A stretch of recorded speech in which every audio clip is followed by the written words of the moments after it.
നമസ്തേ ഹരിശരണം. ഓം ശ്രീ ഗുരുഭ്യോ നമഃ. ഓം ശ്രീ വിഘ്നേശ്വരായ നമഃ. ഓം ശ്രീ ലളിതാംബികേ നമഃ. ശ്രീ ലളിതാ സഹസ്രനാമങ്ങളിലെ അടുത്ത നാമത്തിലേക്ക് സ്വാഗതം. മുദ്ഗൗദനാസക്തചിത്ത സാഗിന്യാംബാ സ്വരൂപിണി.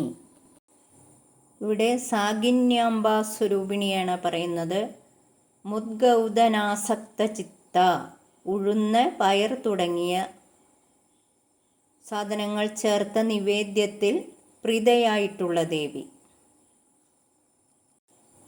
ആജ്ഞാചക്രാബ്ജനിലയ ശുക്ലവർണ്ണ ഷഡാനന.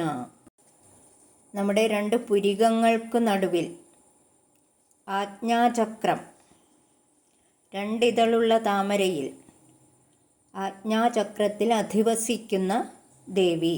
ശുക്ലവർണ്ണ, വെളുത്ത നിറമുള്ള ദേവി. ഷഡാനന, 6 മുഖത്തോടു കൂടിയാണ് ഈ ദേവി ഇരിക്കുന്നത്. മജ്ജാസംസ്ഥ ഹംസവതി മുഖ്യശക്തി സമന്വിത. ഈ ദേവി മജ്ജ എന്ന ധാതുവിൽ വസിക്കുന്നു. ഹ ക്ഷ എന്ന് 2 അക്ഷരങ്ങളുടെ അതിദേവതമാരായ ഹംസവതി, ക്ഷമാവതി എന്നീ ശക്തിദേവതകളോടുകൂടിയാണ് ഇരിക്കുന്നത്. ഹരിദ്രാനൈകരസിക ഹാഗിനി രൂപധാരിണി. ഹരിദ്രം എന്ന് പറഞ്ഞാൽ മഞ്ഞൾ ചേർത്ത ആഹാരമാണ് ഈ ദേവിക്ക് ഇഷ്ടം.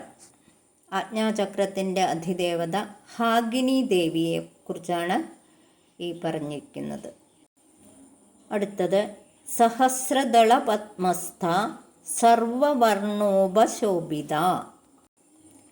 നമ്മുടെ ശിരസ്സിലെ ബ്രഹ്മരന്ധ്രത്തിൽ 1000 ഇതളോടു കൂടിയുള്ള സഹസ്രാര പത്മത്തിൽ വസിക്കുന്ന ദേവിയെക്കുറിച്ചാണ് പറഞ്ഞിരിക്കുന്നത്. സർവവർണ്ണങ്ങളാലും ശോഭിക്കുന്ന ദേവിയാണ്. അടുത്തത് സർവായുധധര ശുക്ലസംസ്ഥിത സർവധോമുഖി.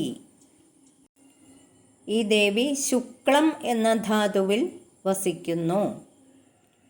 സർവതോമുഖി, എല്ലാ ദിക്കിലേക്കും മുഖമുള്ളതായിട്ടുള്ള ദേവിയാണ് ഇത്. സർവോദനപ്രീതചിത്ത യാഗിന്യാംബാ സ്വരൂപിണി. യാഗിനി ദേവിയെക്കുറിച്ചാണ് ഈ പറഞ്ഞിരിക്കുന്നത്.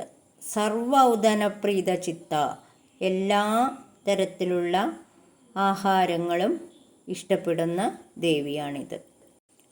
എന്ത് നിവേദിച്ചാലും, എന്ത് ആഹാര സാധനം നിവേദിച്ചാലും അതിൽ പ്രീതിപ്പെടുന്ന ദേവി എന്നർത്ഥം. സ്വാഹ സ്വധാമതിർമേധ ശ്രുതി സ്മൃതിരനുത്തമ.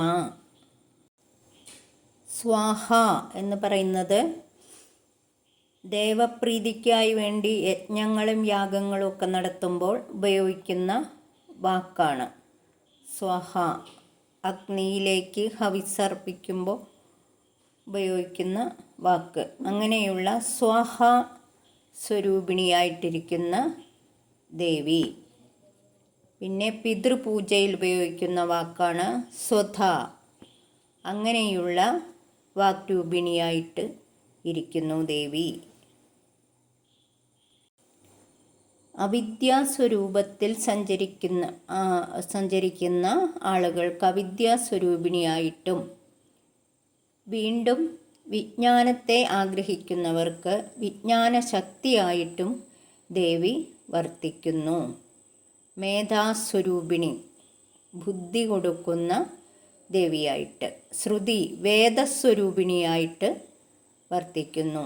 സ്മൃതി സ്വരൂപിണിയായിട്ടും വർത്തിക്കുന്നു. അത്യുത്തമയായിട്ടുമുള്ള ദേവിയാണ് ഇത്. പുണ്യകീർത്തി പുണ്യലഭ്യ പുണ്യശ്രവണ കീർത്തന. പുണ്യകരമായ കീർത്തിയോടു കൂടിയിട്ടുള്ള ദേവി. പുണ്യലഭ്യ എന്ന് പറയുന്നത് പുണ്യം കൊണ്ട് മാത്രം ലഭിക്കാവുന്നതാണ് ദേവിയുടെ അനുഗ്രഹം. പുണ്യശ്രവണ കീർത്തന, തൻ്റെ ചരിതങ്ങൾ കേൾക്കുകയും കേൾപ്പിക്കുകയും ചെയ്യുന്നവർക്ക് പുണ്യം കൊടുക്കുന്ന ദേവി എന്നർത്ഥം. അതായത് നമ്മുടെ ശരീരത്തിലെ ഓരോ അംഗങ്ങളിലും ദേവി വസിക്കുന്നു എന്നാണ്. പ്രാർത്ഥന കൊണ്ട് നമ്മൾ ദേവീ ചൈതന്യം ഉണർത്തുകയാണ് വേണ്ടത്. അടുത്ത വീഡിയോയിൽ അടുത്ത ഭാഗം. ഓം മഹാദേവീ നമഃ.